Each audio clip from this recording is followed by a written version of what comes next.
പോകെ പോകെ തപ്പുവും പൂർവിയും മാത്രമുള്ള വാശിയേറിയ മത്സരമായി കഴിഞ്ഞിരുന്നു അത്. അവർ ഇരുവരും പരസ്പരം തോൽക്കാൻ ഭാവമില്ലാതെ മുന്നേറിക്കൊണ്ടേയിരുന്നു. അവസാനം പോയിന്റ് നില ഇരുവരുടെയും ഒരുപോലെയായി നിൽക്കെ തപ്പുവിൻ്റെ മിഴികൾ ഒരു നിമിഷം പൂർവിയിലേക്ക് നീണ്ടു. അവളുടെ മുഖത്ത് നിറഞ്ഞു നിൽക്കുന്ന സന്തോഷവും പ്രതീക്ഷയും കാണെ, താൻ ഇവിടെ വന്നപ്പോൾ മുതൽ അവളുടെ മുഖത്ത് കണ്ടിട്ടില്ലാത്ത ഈ ഒരു ഭാവം കാണെ അവൻ്റെ മനസ്സ് നിറഞ്ഞിരുന്നു. അത് എന്തുകൊണ്ടാണെന്ന് ചോദിച്ചാൽ അവന് തന്നെ അറിയില്ലായിരുന്നു. പെട്ടെന്നാണ് പൂർവിയുടെ ശബ്ദം അവിടെ ഉയർന്നത്. ഹേയ്, ഞാൻ ജയിച്ചേ! തപ്പു ഞെട്ടിക്കൊണ്ട് തൻ്റെ കയ്യിലുള്ള ബാറ്റിലേക്കും താഴെ വീണ് കിടക്കുന്ന കോക്കിലേക്കും നോക്കി. പിന്നെ അറിയാതെ കൈകൾ തൻ്റെ താടിയും മീശയും തടവി. ശിവനാണെങ്കിൽ പാറുവിനെ നോക്കി മീശ നന്നായി പിരിച്ചു വെച്ചു. പൂർവി ഓടി വന്ന് തപ്പുവിനെ കളിയാക്കിക്കൊണ്ട് അവൻ്റെ മുന്നിൽ വന്ന് തുള്ളാൻ തുടങ്ങി. ഹോയ് ഹോയ്, തപ്പേട്ടനെ തോൽപ്പിച്ചേ! ഈ പൂർവി തോൽപ്പിച്ചേ! പാറുവും ഒരു നിമിഷം അവളെ തന്നെ നോക്കി നിന്ന് പോയി. ഒരേ സമയം അവളിൽ വേദനയും സന്തോഷവും മിന്നിമാഞ്ഞു. അവളുടെ മനസ്സ് നിറഞ്ഞുള്ള ഈ ചിരി കാണെ സന്തോഷം തോന്നിയെങ്കിലും അവളിലെ ഈ സന്തോഷം അന്യമാകാൻ താനും ഒരു കാരണക്കാരിയാണെന്നോർക്കെ പാറുവിൻ്റെ മിഴികൾ അറിയാതെ നിറഞ്ഞു. ശിവനും ഒരു പുഞ്ചിരിയാലെ നോക്കി നിന്നു. അച്ഛാ, തപ്പേട്ടൻ്റെ സുന്ദരമായ ഈ മീശയും താടിയും കണ്ണിറയെ കണ്ടു, ഇനി കാണില്ല. ശിവനെ നോക്കി അതും പറഞ്ഞ് പൂർവി പൊട്ടിച്ചിരിക്കാൻ തുടങ്ങി. ഇതിനിടയിൽ ശാന്ത മീനും കൊണ്ട് അടുക്കള വഴി പോയത് ആരും ശ്രദ്ധിച്ചില്ല. ഇതും കണ്ടുകൊണ്ടാണ് കണ്ണനും ഉണ്ണിയും അങ്ങോട്ട് വന്നത്. ഉണ്ണിയുടെ നോട്ടം പൂർവിയിൽ തന്നെയായിരുന്നു. അവളുടെ മുഖത്ത് നിറഞ്ഞു നിൽക്കുന്ന സന്തോഷം കാണെ അവൻ്റെ മുഖം വിടർന്നെങ്കിലും തപ്പുവിൻ്റെ മുന്നിൽ നിന്നുള്ള അവളുടെ തുള്ളൽ അവനെന്തോ പിടിച്ചില്ല. ആ നിമിഷം പൂർവി തൻ്റെ ഉള്ളിലുള്ള സങ്കടങ്ങളൊക്കെ മറന്നുപോയിരുന്നു. എന്താ അച്ഛാ ഇവിടെ സന്തോഷപ്രകടനം? കണ്ണൻ്റെ ചോദ്യമാണ് പൂർവിയെ ബോധത്തിലേക്ക് കൊണ്ടുവന്നത്. അവളുടെ മുഖത്തെ ചിരി താനേ മാഞ്ഞു. താനിപ്പോൾ എന്താ ചെയ്തതെന്നോർക്കെ അവൾ വിറച്ചുകൊണ്ട് മുന്നോട്ട് നോക്കി. നോക്കിയപ്പോൾ തന്നെ കാണുന്നത് അവളെയൊന്ന് നോക്കിക്കൊണ്ട് അകത്തേക്ക് പോകുന്ന ഉണ്ണിയെയാണ്. അപ്പോഴേക്കും പാറു കണ്ണനോട് എല്ലാം പറഞ്ഞിരുന്നു. ഹൈവ, പൊളിച്ചല്ലോ! പൂർവി, തനിക്ക് ഇങ്ങനെയൊക്കെയുള്ള കഴിവുകളുണ്ടെന്ന് അറിഞ്ഞില്ലല്ലോ. എന്തായാലും കൊള്ളാം. കണ്ണൻ അവളെ നോക്കി പ്രശംസിച്ചു. പക്ഷേ പൂർവി തെളിച്ചമില്ലാത്ത പുഞ്ചിരി അവന് നൽകിക്കൊണ്ട് ഉണ്ണിപ്പോയ വഴിയെ നോക്കി. അത് പാറുവും തപ്പുവും ശ്രദ്ധിച്ചിരുന്നു. പാറു, നീ വന്നേ, എനിക്ക് ചായ എടുത്ത് തന്നേ. അതും പറഞ്ഞ് കണ്ണൻ അകത്തേക്ക് പോയി. പാറു പൂർവിയെ ഒന്ന് നോക്കിക്കൊണ്ട് അവൻ്റെ പിറകെ പോയി. ശിവനും പൂർവിയുടെ തലയിലൊന്ന് തഴുകിക്കൊണ്ട് അകത്തേക്ക് പോയി. ഇപ്പോൾ അവിടെ തപ്പുവും പൂർവിയും മാത്രം. പൂർവി, മീശയും താടിയും വടിച്ചാൽ എന്നെ കാണാൻ തീരെ കൊള്ളില്ല. പിന്നെ പെൺപിള്ളേരൊന്നും എന്നെ നോക്കുക പോയിട്ട് മൈൻഡ് പോലും ചെയ്യില്ല. അതുകൊണ്ട് വേറെ എന്തേലും? തപ്പു വിഷയം മാറ്റാനെന്നോണം പറഞ്ഞു. ഒന്നും വേണ്ട തപ്പേട്ടാ, ഞാൻ വെറുതെ തമാശയ്ക്ക് പറഞ്ഞതാ. അത് പറയുമ്പോൾ കുറച്ചു മുന്നേ കണ്ട സന്തോഷം അവിടെ മുഖത്തുണ്ടായിരുന്നില്ല. അവൾ തൻ്റെ കയ്യിലുണ്ടായിരുന്ന ബാറ്റ് അവൻ്റെ കയ്യിൽ വെച്ചു കൊടുത്തുകൊണ്ട് അകത്തേക്ക് പോയി. ഉണ്ണി, പൂർവി എന്ന പെണ്ണ് നിന്റെ ഭാഗ്യമാണ്. ആ ഭാഗ്യത്തെയാണല്ലോ നീ കാണാതെ പോകുന്നത്. തപ്പു അവൾ പോയ വഴിയെ നോക്കി മനസ്സിൽ മുഴിഞ്ഞു.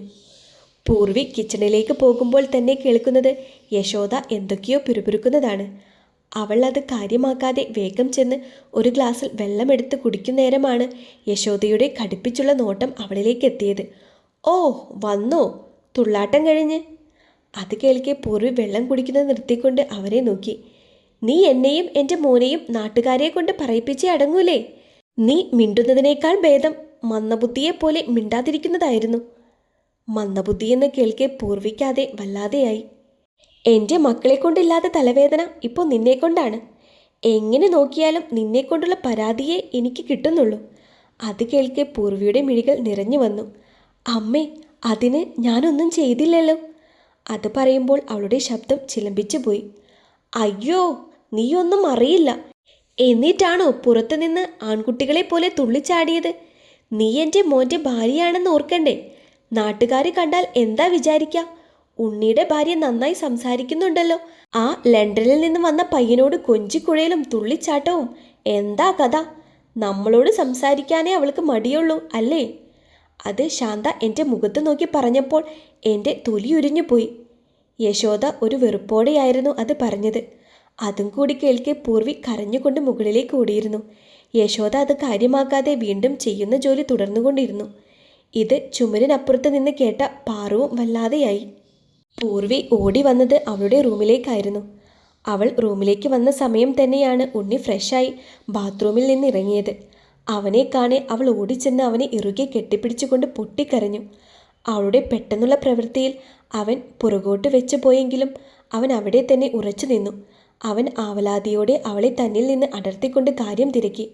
പൂർവി കരഞ്ഞുകൊണ്ട് തന്നെ യശോദ പറഞ്ഞതൊക്കെ അവനെ പറഞ്ഞു കേൾപ്പിച്ചു.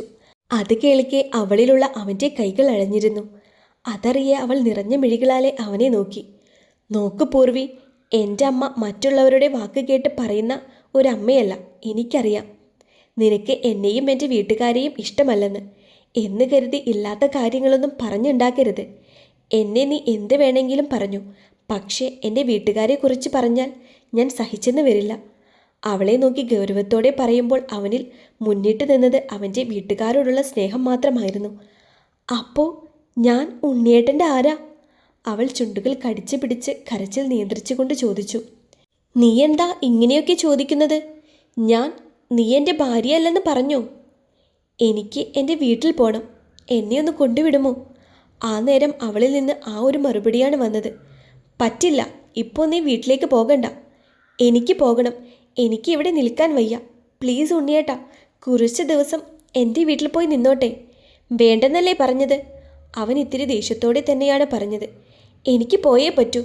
ഈ ഒരവസ്ഥയിൽ ഞാൻ ഇവിടെ നിന്നാൽ ഞാനൊരു ഭ്രാന്തിയായി പോകും. അങ്ങനെയാണോ? എങ്കിൽ നീ എൻ്റെ താലി ഇവിടെ അഴിച്ചു വെച്ചു കൊണ്ട് പോയിക്കോ. എന്നാൽ നിനക്ക് ഭ്രാന്ത് പിടിക്കില്ലല്ലോ. അത് കേൾക്കെ അവൾ തളർന്നു പോയിരുന്നു. ഇതേ സമയം കണ്ണൻ്റെ റൂമിൽ ജിമ്മിലേക്ക് പോകാൻ വേണ്ടി റെഡിയാകുകയായിരുന്ന കണ്ണൻ്റെ പിന്നിലായി പാറു വന്നു നിന്നു. പിന്നിൽ നിന്ന് പരുങ്ങുന്നവളെ കണ്ണൻ മുന്നിലുള്ള മിററിലൂടെ കണ്ടിരുന്നു. അവൻ ഒറ്റ വലിക്ക് അവളെ തൻ്റെ മുന്നിൽ നിർത്തി അവളെ ചുറ്റിപ്പിടിച്ചുകൊണ്ട് അവളോടായി ചോദിച്ചു. പറയ്, എന്താ പറയാനുള്ളത്? അത് കണ്ണേട്ടാ. അവൾ എങ്ങനെ അവനോട് പറയണമെന്നറിയാതെ കുഴങ്ങി. ഒരു പക്ഷേ അവൻ തന്നോട് ദേഷ്യപ്പെട്ടാലോ എന്നുള്ള ഭയവും അവളിലുണ്ട്. പിന്നെ പൂർവിയുടെ കാര്യം ആലോചിച്ചപ്പോൾ പറയാൻ തന്നെ തീരുമാനിച്ചു. അത് കണ്ണേട്ടാ. ആ, കണ്ണേട്ടൻ തന്നെ. പറയ് പെണ്ണേ. അവൾ മടിച്ചാണെങ്കിലും ഇതുവരെ നടന്നതൊക്കെ അവനെ പറഞ്ഞു കേൾപ്പിച്ചു. അവൾ പറഞ്ഞു കഴിഞ്ഞ് അവനെ നോക്കുമ്പോൾ അവൻ്റെ മുഖം ഗൗരവത്തിലായിരുന്നു. കണ്ണേട്ടൻ ഉണ്ണിയെ കാര്യങ്ങൾ പറഞ്ഞ് മനസ്സിലാക്കണം. മതി പാറു. അപ്പോഴേക്കും അവൻ അവൾക്ക് നേരെ കൈകൾ ഉയർത്തിയിരുന്നു. അവൾ പകപ്പോടെ അവനെ നോക്കി. നീ എന്തിനാ വെറുതെ അവരുടെ കാര്യത്തിൽ ഇടപെടുന്നത്? അവർ തന്നെ അവരുടെ പ്രശ്നം പറഞ്ഞു തീർത്തോളും. പിന്നെ അമ്മ പറഞ്ഞത്, അമ്മ ശാന്തേച്ചി പറഞ്ഞ ദേഷ്യത്തിൽ പറഞ്ഞതായിരിക്കും. വയസ്സായവരല്ലേ, അത് വിട്ടേക്ക്. എന്നാലും കണ്ണേട്ടാ, ഒരു എന്നാലുമില്ല. ഇനി നീ അവരുടെ ജീവിതത്തിൽ ഇടപെട്ട് ചെറിയ പ്രശ്നം വലുതാക്കരുത്, കേട്ടല്ലോ? അവൻ്റെ മുഖത്തെ ഗൗരവവും കാണെ പാറു അറിയാതെ തലയാട്ടിപ്പോയിരുന്നു. ഈ പെണ്ണുങ്ങളുടെ ഒരു കാര്യം, ഒരുമിച്ച് നിന്നാൽ അപ്പോൾ തുടങ്ങും ഏഷണി പറച്ചിൽ. അതും പറഞ്ഞ് കണ്ണൻ അവിടെ നിന്ന് ഇറങ്ങിപ്പോയിരുന്നു. പാറു അവൻ പോകുന്നത് നോക്കി എന്ത് ചെയ്യണമെന്നറിയാതെ നിന്നു. ഉണ്ണി ദേഷ്യപ്പെട്ടു പോയതിനു ശേഷം പൂർവി പിന്നെ റൂമിൽ നിന്ന് ഇറങ്ങിയതേയില്ല. ഒരേ കിടത്തമായിരുന്നു. ആ കിടത്തത്തിൽ തന്നെ അവൾ എപ്പോഴോ മയങ്ങിപ്പോയിരുന്നു. പാറു ഫുഡ് കഴിക്കാൻ വിളിക്കാൻ വന്നതൊന്നും അവൾ അറിഞ്ഞതുപോലുമില്ല. പിന്നെ അവൾ ഉണർന്നത് വൈകിട്ടായിരുന്നു. ഉണർന്നപ്പോൾ അവൾക്ക് വീണ്ടും കഴിഞ്ഞ കാര്യങ്ങൾ ഓർമ്മ വരാൻ തുടങ്ങി. മയക്കമാണ് നല്ലത്, ഒന്നും അറിയാതെയുള്ള മയക്കം, അവൾ സ്വയം മനസ്സിൽ പറഞ്ഞു. അന്നേരമാണ് വാതിലിൽ ആരോ തട്ടിയത്. പൂർവിയുടെ ശ്രദ്ധ വാതിലിലേക്ക് പോയി. അവിടെ ലോക്കില്ലെന്ന് കാണെ അവൾ അവിടെ തന്നെ ഇരുന്നു. പൂർവി! കൂടെ തപ്പുവിൻ്റെ വിളിയും കേൾക്കെ പൂർവി പിടഞ്ഞെഴുന്നേറ്റു. പൂർവി! വീണ്ടും തപ്പുവിൻ്റെ വിളി കേൾക്കെ പൂർവി പതിയെ പോയി വാതിൽ തുറന്നു. കണ്ണൊക്കെ വീർത്ത് മുടിയൊക്കെ പാറിപ്പറന്ന് ആകെ വല്ലാത്ത കോലത്തിൽ നിൽക്കുകയായിരുന്ന പൂർവിയെ കാണെ തപ്പുവും വല്ലാതെയായെങ്കിലും അത് ഉള്ളിൽ അടക്കിക്കൊണ്ട് മുഖത്ത് യാതൊരു ഭാവമാറ്റവും വരുത്താതെ സംസാരിക്കാൻ തുടങ്ങി. പൂർവി, താനകത്ത് ധ്യാനത്തിലായിരുന്നു. എന്തേ ഫുഡ് കഴിക്കാനൊന്നും കണ്ടില്ല? അത് കേൾക്കെ പൂർവി അവന് മങ്ങിയ ചിരി നൽകി. ദേ, ചിരിക്കും വോൾട്ടേജ് പോരല്ലോ. അവൻ അവളുടെ മുഖത്തിന് നേരെ മുഖം കുനിച്ചുകൊണ്ട് പറഞ്ഞു. അത് ഉറങ്ങി എഴുന്നേറ്റത് കൊണ്ടാ. ഓഹോ, അങ്ങനെയാണോ? അതൊക്കെ പോട്ടെ, താനൊന്ന് എൻ്റെ കൂടെ വരുമോ? എവിടേക്ക്? പൂർവി സംശയത്തോടെ ചോദിച്ചു. അതോ, ചെറിയൊരു ഷോപ്പിംഗ്, അത്രയേ ഉള്ളൂ. തനിച്ചു പോവാൻ എന്തോ മടി, അതാ. അപ്പോൾ കരുതി തന്നെയും കൂടെ കൂട്ടാമെന്ന്. അത് കേൾക്കെ പൂർവി എന്ത് പറയണമെന്നറിയാതെ ആകെ കുഴങ്ങി. ഞാൻ ഉണ്ണിയോട്ടനോട് ചോദിക്കട്ടെ, എന്നിട്ട് പറയാം. അതൊന്നും ചോദിക്കണ്ട. അവനോട് ഞാൻ പറഞ്ഞിരുന്നു.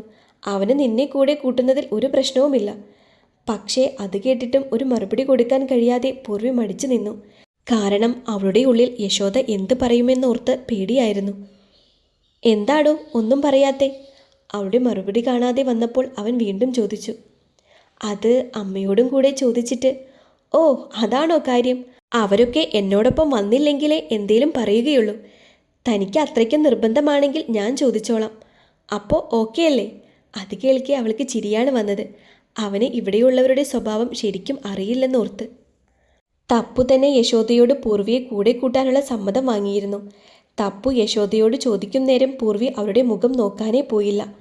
തപ്പു കാറിലാണ് പൂർവിയെ കൊണ്ടുപോയത്. തപ്പുവിൻ്റെ കാറ് ചെന്ന് നിന്നത് ഒരു റെസ്റ്റോറൻറ്റിന് മുന്നിലായിരുന്നു. അത് കാണെ പൂർവി സംശയത്തോടെ അവനെ നോക്കി. അത് കാണെ അവൻ പറഞ്ഞു, വാ ഇറങ്ങ്. അതും പറഞ്ഞ് അവൻ ഡോർ തുറന്ന് ഇറങ്ങിയിരുന്നു. അപ്പോഴും പൂർവിയുടെ നോട്ടം റെസ്റ്റോറൻറ്റിന് മുന്നിലെ ഫ്ലെക്സ് ബോർഡിൽ എഴുതിയിരിക്കുന്ന പേരിലായിരുന്നു. SK family restaurant. അവളുടെ നെഞ്ചകം വല്ലാതെ മിടിച്ചുകൊണ്ടിരുന്നു. അപ്പോഴേക്കും തപ്പു മറു സൈഡിലേക്ക് വന്ന് പൂർവിയിരിക്കുന്ന ഭാഗത്തെ ഡോർ തുറന്ന് പിടിച്ചുകൊണ്ട് പറഞ്ഞു, സ്വപ്നം കാണാതെ ഇറങ്ങടോ. അത് കേൾക്കെ പൂർവി ഒരുതരം വിറയലോടെ കാറിൽ നിന്നിറങ്ങി. അവളുടെ മുഖത്തെ പരിഭ്രമം തപ്പുവും ശ്രദ്ധിക്കുന്നുണ്ടായിരുന്നു. പൂർവി, തൻ്റെ മുഖത്തെന്താ പരിഭ്രമം പോലെ? അത് കേൾക്കെ പൂർവി ഞെട്ടലോടെ അവനെ നോക്കി. അയ്യോ, ഞാൻ പേടിച്ചു. ഇങ്ങനെയൊന്നും നോക്കല്ലേ പൂർവിയെ. അത് കേൾക്കെ അവൾ വേഗം അവനിലുള്ള നോട്ടം മാറ്റിയിരുന്നു. ഹോ, ഇതാണ് എനിക്കിഷ്ടപ്പെടാതെ. എന്ത് പറഞ്ഞാലും വേഗം തല കുനിക്കും. അവനത് പറഞ്ഞപ്പോൾ പൂർവിയുടെ ചുണ്ടിൽ നേരിയ പുഞ്ചിരി മിന്നി മാഞ്ഞു. തലയും കുനിച്ച് നിൽക്കാതെ അമ്മായി വന്നാട്ടെ. അതും പറഞ്ഞവൻ കാറും ലോക്കാക്കി മുന്നോട്ട് നടന്നു. പൂർവി തലയും കുനിച്ചുകൊണ്ട് തന്നെ അവൻ്റെ പിറകെ നടന്നു. ഓരോ കാലടി മുന്നോട്ട് വെക്കുന്നതനുസരിച്ച് പൂർവിയുടെ ഹൃദയമിടിപ്പ് കൂടിക്കൊണ്ടിരുന്നു. ആ നേരം അവളുടെ ഉള്ളം ദൈവത്തോട് എന്തിനോ വേണ്ടി കെഞ്ചുകയായിരുന്നു. തപ്പു അപ്പോഴേക്കും അകത്തേക്ക് പ്രവേശിച്ചിരുന്നു. അത് കാണെ പൂർവി വേഗം നടത്തത്തിൻ്റെ വേഗത കൂട്ടാൻ ശ്രമിച്ചു. പക്ഷേ ആ നേരം അവളുടെ കാലുകൾക്ക് പോലും ഒരുതരം ഭാരമായിരുന്നു. തപ്പു കൗണ്ടറിന് മുന്നിൽ എത്തിയപ്പോൾ പൂർവിയുടെ വരവിനായി അവിടെ തന്നെ കാത്തു നിന്നു. പൂർവി തൻ്റെ അടുത്തെത്തിയെന്ന് കണ്ടപ്പോൾ തപ്പു അവളുടെ കൈകളിൽ പിടുത്തമിട്ടു. ഇങ്ങനെ ഒച്ചിനെ പോലെ നടന്നാൽ രാത്രിയാവും തിരിച്ചു പോകാൻ. വാ ഇങ്ങോട്ട്. അതും പറഞ്ഞ് തപ്പു അവളുടെ കൈ പിടിച്ച് മുന്നോട്ട് നടന്നു.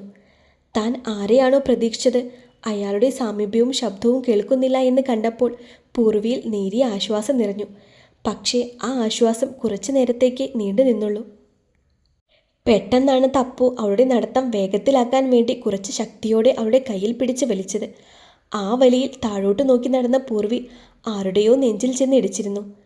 താൻ ഇതുവരെ ആരെ കാണല്ലേ എന്നാണോ ദൈവത്തോട് പ്രാർത്ഥിച്ചത്? ആ ആളുടെ സാമീപ്യം തൊട്ടു മുന്നിലറിയെ പൂർവി കിടുകിടാ വിറച്ചു. അയ്യോ, സോറിഡോ, എൻ്റെ മിസ്റ്റേക്കാണ്. തപ്പു വേഗം പൂർവിയെ തൻ്റെ അടുത്തേക്ക് ചേർത്ത് നിർത്തിക്കൊണ്ട് അയാളോടായി പറഞ്ഞു, ഇറ്റ്സ് ഓക്കെ. ഏറെ നാളുകൾക്ക് ശേഷം ആ ശബ്ദം കേൾക്കെ പൂർവിയുടെ മിഴികൾ അറിയാതെ മുന്നിലുള്ളവനിലേക്ക് നീങ്ങിയിരുന്നു. അവൻ്റെ മിഴികളും തന്നിലാണെന്നറിയെ പൂർവി പിടപ്പോടെ നോട്ടം മാറ്റിയിരുന്നു. ഒരു മിന്നായം പോലെ നോക്കിയതേയുള്ളൂ എങ്കിലും അവൻ്റെ ഇപ്പോഴത്തെ രൂപം കാണെ അവളിൽ അവിശ്വസനീയത നിറഞ്ഞു. ശ്രീയേട്ടൻ തന്നെയാണോ തൻ്റെ മുന്നിൽ നിൽക്കുന്നത് എന്ന് പോലും അവൾ ഒരു നിമിഷം ശങ്കിച്ചു പോയി. അത്രയ്ക്കുണ്ട് മാറ്റം. പഴയ ശ്രീയേട്ടനാണെങ്കിൽ ക്ലീൻ ഷേവും വെട്ടിയൊതുക്കിയ മുടിയുമായി എന്തൊരു സുന്ദരനായിരുന്നു. ഇപ്പോഴത്തെ ശ്രീയേട്ടനാണെങ്കിൽ ഒരു പ്രാകൃത രൂപമാണ്. കൺതടങ്ങളിലെ കറുപ്പും അലസമായ വസ്ത്രധാരണയും വളർന്നിറങ്ങിയ താടിയും മുടിയും ഒരു ഭ്രാന്തനെ പോലെ തോന്നിച്ചു.